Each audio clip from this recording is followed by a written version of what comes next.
एक आदमी जिसकी मौत के बाद भी उसका नाम दुनिया की राजनीति में गूंजता रहा, उसका नाम था जेफरी एप्स्टीन।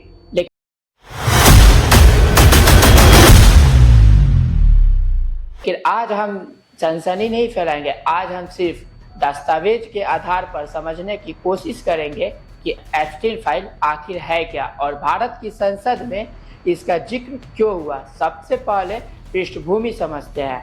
जेफरी एप्स्टीन एक अमेरिकी फाइनेंसर था। उसके संपर्क में कई प्रभावशाली लोगों से बताए जाते थे। राजनीति, बिजनेस और हाई प्रोफाइल स्किल्स तक उसका नेटवर्क था। साल 2008 में उस पर नाबालिग लड़कियों के शोषण का आरोप लगे। Billionaire Jeffrey Epstein is expected to appear in federal court in Lower Manhattan tomorrow following new charges related to alleged sex crimes involving minors. उसे एक प्ली डील मिली जिसे बाद में काफी विवादित माना गया। कई लोगों ने सवाल उठाए कि इतना गंभीर मामला होने के बावजूद उसे अपेक्षाकृत हल्की सजा कैसे मिली। फिर 2019 में उसे दोबारा गिरफ्तार किया गया। इस बार Breaking news, billionaire Jeffrey Epstein arrested on new sex trafficking charges.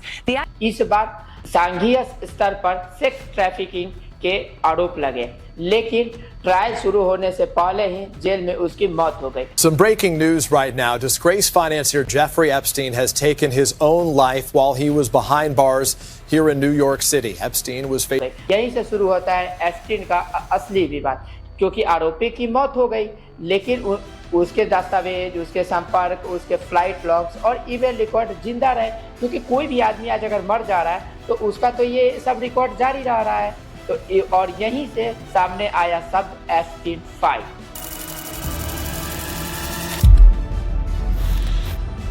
Now, the world today has 6.8 billion people. That's headed up to about 9 billion.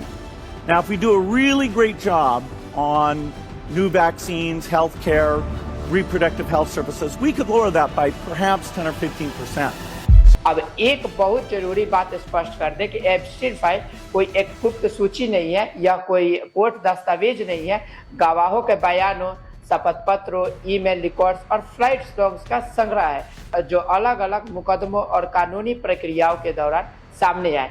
इन दस्तावेज में कई प्रभावशाली लोगों के नामों का उल्लेख किया गया, लेकिन यहाँ सबसे महत्वपूर्ण बात यह है कि किसी दस्तावेज में नाम होना, किसी फ्लाइट लॉग में दर्ज होना या किसी संपर्क सूची में मौजूद होना अपने आप में अपराध सिद्ध नहीं करता। कानून के आरोप और प्रमाण अलग चीजें हैं, संदेह और दोष सिद्ध होना अलग चीज है। अब सवाल आता है, भारत में इससे क्या संबंध है। हाल के समय में भारतीय संसद में इस मुद्दे को जिक्र हुआ। विपक्ष की ओर से जो विपक्ष के नेता है, यह सवाल उठाया कि अगर अंतर्राष्ट्रीय दस्तावेज में किसी भारतीय का नाम का उल्लेख है तो क्या इसकी जांच होनी चाहिए। एप्स्टीन जो पीडोफाइल है, उसकी फाइलों में, उसकी ईमेल में आपका नाम, आपके मंत्रियों का नाम और आपके दोस्तों का नाम, तीनों का एक साथ आ रहा है। यह है दूसरी शर्म की बात। इसी संदर्भ में कांग्रेस के लीडर राहुल गांधी द्वारा संसद में सवाल उठाने जाने की चर्चा हुई। यह समझना जरूरी है कि संसद में सवाल उठाना किसी को दोषी घोषित करना नहीं होता। यह जवाबदेही की मांग हो सकती है। कुछ मीडिया रिपोर्ट्स में जिन भारतीयों के नामों की चर्चा की गई है, उसमें अनिल अंबानी और हरदीप सिंह पुरी का उल्लेख किया गया। लेकिन यहाँ एक बार फिर स्पष्ट कर दे कि इन व्यक्तियों के खिलाफ इस मामले में भारत या अमेरिका में कोई आपराधिक दोष सिद्ध नहीं हुआ है, नाम का उल्लेख सिर्फ हुआ है। नाम का उल्लेख होना और किसी आपराधिक गतिविधि से संक्षिप्त होना दोनों अलग बातें हैं। कुछ मामलों में ईमेल एक्सचेंज या औपचारिक मुलाकातों का जिक्र सामने आया है, लेकिन किसी दस्तावेज में नाम आ जाना अपने आप में अपराध का प्रमाण नहीं होता। अब बड़ा प्रश्न यह है कि क्या हर अंतर्राष्ट्रीय कोर्ट में दस्तावेज में नाम आए पर स्वतः जांच होनी चाहिए या पहले यह देखना चाहिए कि नाम किस संदर्भ में आया है। क्या यह सामाजिक संपर्क था, क्या वह औपचारिक कार्यक्रम था या किसी आरोप से जुड़ा उल्लेख। लोकतंत्र में विपक्ष का काम है सवाल पूछना, सरकार का काम है जवाब देना और मीडिया का काम है तथ्यों को संदर्भ सहित प्रस्तुत करना।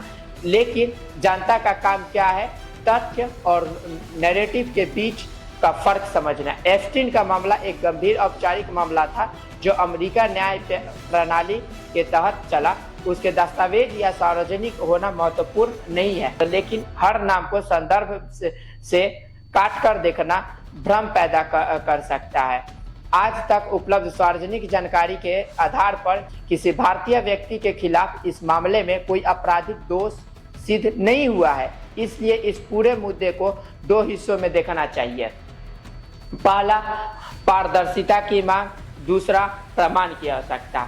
जहां सवाल है वहां जांच की मांग उठ सकती है, लेकिन जहां प्रमाण नहीं है या वहां दोष के सिद्ध करना उचित नहीं है। हमारा उद्देश्य किसी पर आरोप लगाना नहीं, बल्कि दस्तावेजों के आधार पर सवालों को समझना है।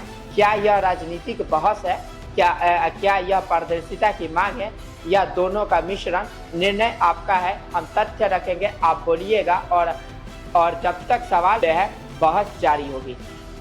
यह वीडियो सार्वजनिक रूप से उपलब्ध दस्तावेजों और मीडिया रिपोर्ट्स के आधार पर विश्लेषण है। किसी भी व्यक्ति के खिलाफ हमले पर कोई आपराधिक दोष सिद्ध नहीं हुआ है। हम आरोप नहीं लगा रहे, केवल तथ्य समझने की कोशिश कर रहे हैं।